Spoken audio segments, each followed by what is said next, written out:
Hey guys, thanks for joining me on this video. So firstly, I'm going to introduce myself. So I'm Liz Dowse. I'm the founder of Team TFD and I am an online health and wellness coach. And I have had an incredible journey since I started my online health and wellness business in October. I was the first and the fastest 1, 2 and 3-star diamond coach in the history of the company. And I have recently just ranked advanced to 4-star diamond. I'm building an incredibly strong team and it's growing from strength to strength on a daily basis. And I'm incredibly proud of that and the opportunities that come out of this business. It's completely changed my life. I have an incredible team that I'm working with and we are growing every single day. So if you're watching this video, you are probably either thinking about becoming a coach with my team or you already are a coach and you are trying to take that next step into taking your business a little bit further. So I want to tell you just some things about something that I learned very fast was going to be a vital part of my business. And I really needed to understand it before I could take my business to the next level. And once I cracked this, things started to just fall into place. So I had no idea about online coaching when I started. I was, like a lot of people, extremely busy, extremely short for time. I wanted to do this because I had like a burning drive to be able to share what I had with these products prior to coaching, which was an incredible journey. I had a transformation with my body. I had a transformation with my mind that resulted and impacted in the rest of my life, just be improving. And I wanted to share that. And I wanted to be able to share that gift of health and wellness with people. And I wanted to be able to do that from a business point of view as well. So I was improving my life and improving my family's life and starting to build a legacy for my children, which is something that I was struggling to do in the career that I was in and with my fitness teaching business. Unfortunately, it wasn't building enough income to build a legacy, but it was doing all right, but it was definitely not building a legacy. So I began this journey in October. Like I said, didn't really know what I was doing, learned a lot as I went along, but I built it being a full-time working mum, running corporate job in the daytime, evening, every night teaching classes, teaching all day Saturday. And at the time I was master training on a Sunday, 2 children, a husband, a dog, housework, cleaning, shopping, drama that just comes from everyday life. I was busy. I was a busy person, but I managed to build this business and build a very strong business very quickly from taking lots of advice on board, listening to leaders, finding keys from leaders, and using them and putting them into my business. And the most important one that I found was what I'm going to talk to you about today is the Power Hour. The Power Hour has completely transformed my business and it's something you need to master. If you're watching this, you are a busy mum that is looking to build your online business. So how did I do that? And how did I turn a hectic lifestyle into a very focused power hour that really changed my business? Well, first of all, I did give up an hour a day. Without question, I gave up an hour a day. That was my power hour. But I also gave up the time to continue with the products and continue using the workouts because I love them so much. So the first thing I want you to do while you're watching this, and if you want to learn from this, is to write a little list down of things that are going to be vital to you if you become an online wellness coach or if you're already an online wellness coach. You need to be able to master the art of inviting people. Something you're going to be doing on a daily basis as a coach is inviting 3 to 5 people on a daily basis to come and try your challenge group, inviting them to come and try this incredible fitness program and these incredible fitness products that have changed your life. The second thing you're going to need to do as an online coach is you're going to need to create a social media presence, a strong social media presence that is very consistent, very clear, explains what you do and how you can help people and attracts people to you. And by doing that, you're going to start to have people reach out to you and be interested in joining those challenge groups, as well as the people that you're inviting on a daily basis. Now, on the social media platform, you are going to need to share you being a product of the product. You're going to need to share you working out with these health and wellness products, you using the Shakeology, you're using the performance range, and you're using the nutrition that comes with the program that you're following at the time. Now, what that's going to do, that is going to create consistency, and that is going to show people that you are someone to work with, because every single day you show up for your own health and wellness. And if you are somebody from a customer's point of view where you struggle with consistency and you struggle with sticking with something, you're not going to want to join up with a coach that is also inconsistent with their fitness, their wellness, their food, their nutrition. You need someone that without question turns up and does their workout and stays on track, because as a customer that's struggling, you're going to need that support from them when you're struggling. You're not going to want to help them when they're struggling. So we have to show that leadership with our social media and that consistency with our social media. Last thing that's going to be vital to you as an online coach is going to be reading personal development. And I know that's very new in the UK, and I know for some people it seems like doesn't seem natural to them. And I was the same, and I totally get it. You're not going to become a personal development junkie. It's not going to take over your life.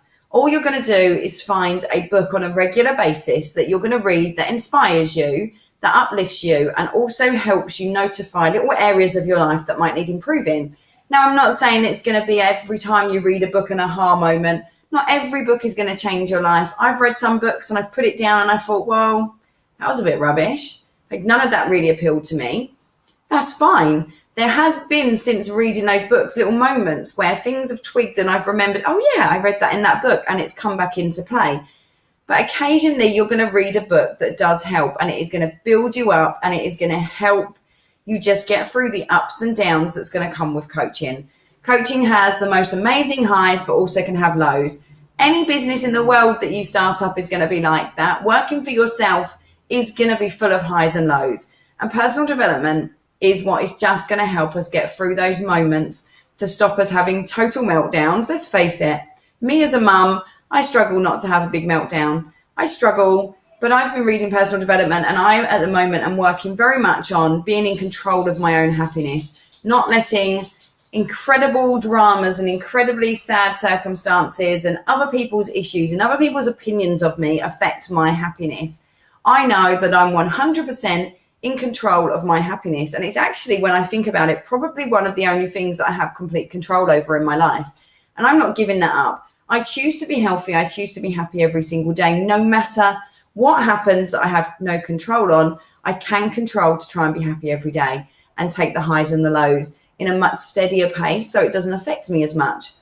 At the moment, like the people that are probably watching this video in my coaching group at the moment, we are reading Girl Wash Your Face, which is a great book that really helps build you up and talk to you about dealing with the highs and lows of life and staying in control of your happiness, and kind of sometimes having to pull your big girl pants up a bit and just get on with it, because you're the only one that controls that destiny.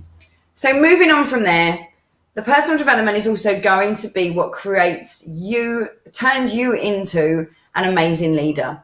You're going to have highs and lows, and you need to be able to manage them so you can help your new teams as they come into the business and they go through those highs and lows. So you need to find an incredibly strong way of helping them and also being able to help yourself, because once you become a leader, you don't get a lot of time to fall apart. You don't get a lot of time to crumble. You need to just keep going every day, and you need to get up and get on with it so that you can lead by example and show people that even the lows can be managed and you can still be successful. So let's go into the power hour. What you're going to do for me is you're going to find 1 hour each day that you're going to be able to work this business. And to start with, that's all you're going to need. Now, as your business grows and as your organization grows, yes, that time is going to increase. Depending on how good you get at this power hour, it might not increase that much. For some people, it might increase more. It just depends on how quickly your organization grows. So for that first power hour, pick your time that you're going to try and consistently do that power hour. First thing you're going to do when you decide, so you decide your power hour is going to start 9 a.m. today. Let's imagine it's 9 a.m. right now. The first thing in my power hour I'm going to do is I'm going to turn off all of the notifications on my phone. I'm going to make sure they are all switched off. My Facebook, my Instagram, my Messenger is going on airplane mode while I'm logged into my computer. I'm not going to have anything else on. Emails. Thank you. Yeah, thanks, baby. It's going to have no emails on, nothing else on at all that's going to distract me from that 1 full hour of work. Now, the first thing that you do once you've turned off your notifications, and I want you to think about doing, is you're going to go into your customer group. You're going to go into your accountability group. When you're in that accountability group, I'm going to want you to check in with your customers. They are the people that are going to be spreading the word for you. They're going to be people that are your walking advertisement. So we need to give them an incredible customer care. On a Sunday of each week, I'm going to ask you to schedule 2 posts a day into your accountability group. And that's going to be done on a Sunday.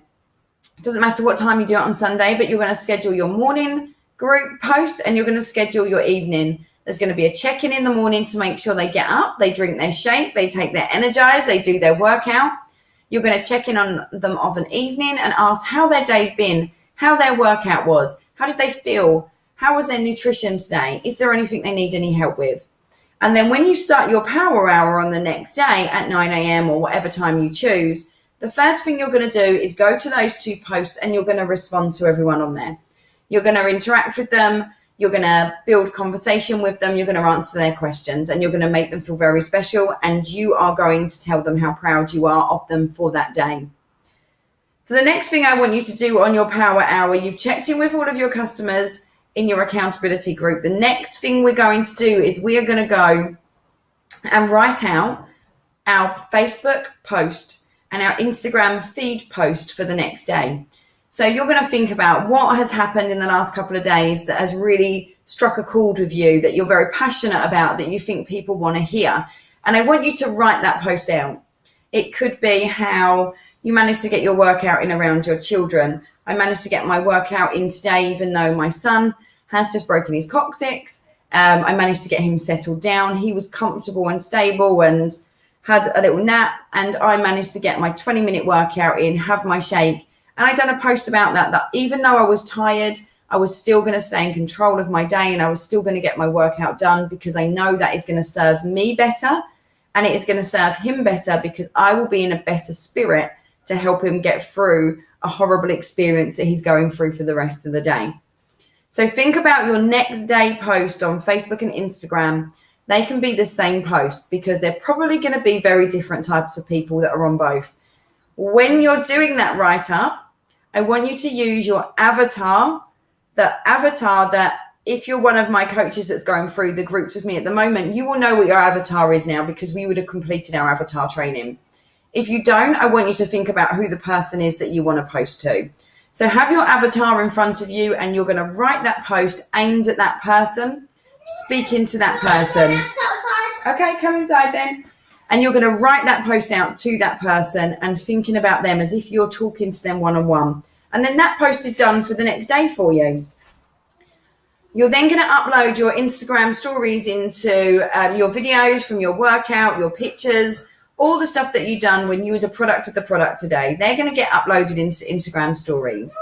And in those Instagram stories, at the end of it, you're going to ask and invite 3 to 5 people to come and join you into, it's in the bag still in the porch, darling, in your lunchbox, the lunchbox. You're then going to invite at the end of your Instagram stories 3 to 5 people to come and join you in your next challenge group after they've seen you using the products and doing the workouts. Once that task is done, you're going to go into Facebook, you're going to go into Instagram, and you're going to respond to all of your messages from the day before. You're going to reply to your messages and you're going to reply to everyone that's done anything on your poll if you haven't already done that, responded to them from the day previously. So you're just going to make sure that you're following up from everyone that's messaged you. You're responding to all the conversations that you've had from the day before. That is going to be your list of things that you are going to work through. And if you have any time left at the end of that, I want you to do 2 things. First thing I want you to do is have a look to see if you can think about topics that you're going to use in your challenge group for the following week. And I want you to then go into your downline, go into your back office, and I want you to look in your back office and play around in there. I want you to pick a different topic and a different tab every day to go into and just come to terms with it. Just get used to it. Just go into each tab every day, a different one, and just have a little investigation. Just look in there, find out what happens in there, read up on it, do the training, and just read through the training and look at your sponsorship downline. Sorry, 1 second. Could you just let me finish this video? You're going to go into your sponsorship downline. You're going to check that all of your coaches are active. You're going to find out which of your customers are still on Shakeology. And if any of them aren't active, if any of them have come off Shakeology, then you are going to contact those people and start a conversation with them and find out what's going on and see if you can find a resolution for them to help them stay on this incredible journey with you. So once you have gone through your do's, your most important things each day, your personal development, being a product of the product, you're then going to move on to your power hour, which is your set time every day. You are going to make sure you have got your workouts filmed prior to doing your power hour, and you've got some great pictures of you using the products. You're going to check in with your challenge group. You're going to do your 3 to 5 invites, inviting people either on Instagram polls, or Facebook to come and join your next challenge group. You're going to do your posts for Facebook for the following day. A really cool, really meaningful post that at the end of it, you're going to invite people to join you. You are going to message and follow up everyone that spoke to you the day before. And lastly, you're going to check your downline and play around with the coach office and make sure you understand it. That is how you run a successful power hour. And as you can see, it's not always going to go perfectly. Things happen. I have children. She was fine when I started this. She was completely content. So it happens. Life happens, and things are going to need to be played around with each day. But if you can get into your habit every single day of checking in on your challenges, following up with people, 3 to 5 invites a day, making sure you're prepared with your post for your challenge group on a Sunday, preparing your post for Facebook a day prior to it happening, and checking your downline regularly and getting used to the coach back office, it becomes such a routine that becomes very easy. When I first